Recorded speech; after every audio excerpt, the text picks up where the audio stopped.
के लिए क्या कहेंगे? देखिए, जो हो रहा है वो बहुत ही गलत हो रहा है, बहुत निंदनीय है। ये दर्दनाक घटनाएं घट रही हैं। उनसे ज्यादा कहूं तो ये बहुत शर्मनाक घट रही हैं।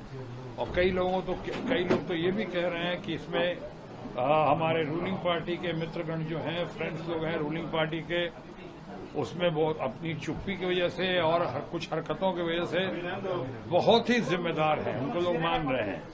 मैं किसी पर दोष नहीं लगा रहा हूं, लेकिन ये नहीं समझ पा रहा हूं कितने दिनों तक हमारे माननीय जो हैं, आदरणीय जो हैं, सम्मानीय जो हैं, वो इस मामले पे इतने चुप कैसे हैं, इतने एकदम बगैर विचलित हुए कैसे। एक तो पार्लियामेंट नहीं आ रहे हैं, जवाब नहीं दे रहे हैं।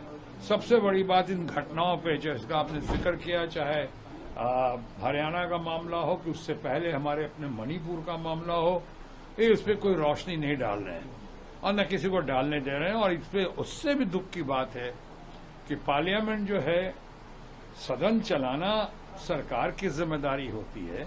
हमारे स्वर्गीय नेता अरुण जेटली जी ने भी कहा था, सुषमा स्वराज जी ने भी कहा था, और हमारे बगल में जो बैठे हुए हरिराम सिंह बहुत ही मजबूत, बहुत शानदार, कद्देबार नेता हैं बैठे हुए हैं। इनको तो पता है कि ये सरकार इसका पल्ला नहीं झाड़ सकती है, कि विपक्ष सरकार नहीं चलने दे रहा। विपक्ष क्या होता है?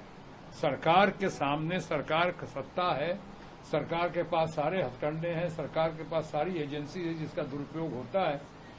और अब तो पार्लियामेंट के अंदर भी कोई लेडी जो है वो बोल जाती है कि 2 मिनट शांत हो जाओ, 2 मिनट के अंदर में तुम्हारे यहाँ ईडी और सीबीआई सब आ जाएगी। ये गलत बात है। तो इसे मैं कहना ये चाह रहा हूं, संपूर्ण सम्मान के साथ माननीय के बारे में, आदरणीय के बारे में, सम्मानीय के बारे में, कि जो हुआ है वो बहुत गलत हुआ है, निंदनीय, शर्मनाक और दर्दनाक है। और देश की जनता सब देख रहे। और ऊपर से अभी आपने बदले की राजनीति से, जिस तरह से आपने हमारे देश के भारत जोड़ो यात्रा के हीरो और जिनको इतना क्रूशली हमारे ममता बनर्जी जी ने, जो बंगाल की टाइग्रेस भी हैं और real leader of the masses हैं, उन्होंने कितना क्रूशियल सपोर्ट किया इंडिया को, राहुल गांधी को, कितना बढ़िया उनको गाइडेंस दिया, मार्गदर्शन दिया। इन लोगों के सारे सपोर्ट के बावजूद बौखलाई हुई सत्ता ने, ऐसा दिखा, प्रतीत हुआ, जिस तरह से उन्होंने यहाँ पे हमारे राहुल जी को जिस तरह से आनन फानन में 24 घंटे के अंदर में निकाल भी दिया, सदस्यता भी कैंसिल कर दी, मकान भी खाली करवा दिया। खैर, मैं जानता हूं मकान कोई बहुत मायने नहीं रखता किसी पॉलिटिकल लीडर के लिए, और खासकर राहुल गांधी हो तो उनके लिए क्या मायने रखता है। लेकिन जो हरकतें की, और अब उन्हीं राहुल गांधी की वापसी, इस तरह से आना, यानी वो भी सुप्रीम कोर्ट के आशीर्वाद से, सुप्रीम कोर्ट के समर्थन से, सुप्रीम कोर्ट के न्याय से, एक बार फिर से न्यायिक प्रणाली में लोगों का विश्वास फिर से पैदा हो गया है। और जो है उनकी जीत में सही मायनों में, जैसे मैंने कहा कि इंडिया की जीत है, ये पूरे विपक्ष की जीत है, हमारे अपने ममता बनर्जी जी की और टीएमसी की जीत, सबकी जीत है यानी। और उस जीत को इस तरह पचा नहीं पा रहे हैं।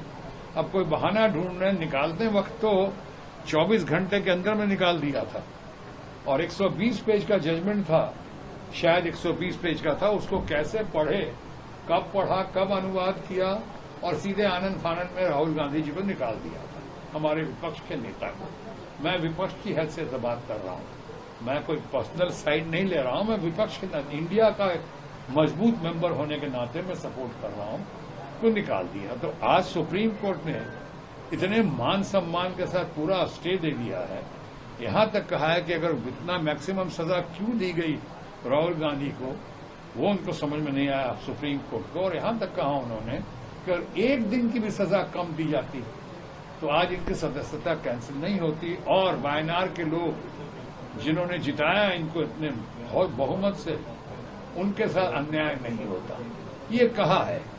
तो अब ये जो है आने वाले चंद रोज, मुझे लगता है कि और तमाशा, और उनकी तरफ, सत्ताधारियों की तरफ से तमाशा होगा। इधर से तो काफी हंगामा, जोश और ऊर्जा दिखाई पड़ेगी आपको पार्लियामेंट में। ये बात और है, मैं अपनी बात कंक्लूड कर रहा हूं कि ये बात और है कि जिस तरह से माननीय, सम्मानीय, आदरणीय हमारे मित्र भारत के प्रधानमंत्री और उनके लोगों ने जिस तरह से पार्लियामेंट नहीं चलने दिया, बहाना ढूंढ के और विपक्ष के ऊपर मत कर, उसी तरह से मुझे लगता है कि आने वाले दिनों में अविश्वास प्रस्ताव जो है वो किया तो गया है, वो भी आखिरी दिनों में। कुछ पता नहीं कि प्रधानमंत्री आएंगे नहीं आएंगे, जवाब देंगे नहीं जवाब देंगे, और कहां तक जवाब देंगे। जैसे पिछली बार इतना मुद्दा उठाया था राहुल गांधी और विपक्ष ने, वो सेठ के लिए, किसी धन्ना सेठ के लिए, एक जवाब नहीं दिया। यहां तक कि जवाब नहीं दिया कि 20,000 करोड़ रुपए कहां से आए वहां पे, उस पर कोई जवाब नहीं दिया गया। तो कहीं इस बार भी ऐसा तो ना होगा। मुझे लगता है ये खेल उन्हीं की तरफ से है। ये इस तरह का खेल कर रहे हैं कि किसी तरह से अविश्वास प्रस्ताव जो है, तो अविश्वास प्रस्ताव जीत और हार के लिए नहीं हो रही, ये एक्सपोज करने के लिए हो रही है, सवाल पूछने के लिए, सवाल का जवाब देने के लिए हो रहा है कि आप मणिपुर में इतने दिन से चुप क्यों हैं, क्या क्या नहीं हो गया। इतने 6,000 से ज्यादा FIR हुए, 0 FIR कितने सुप्रीम कोर्ट ने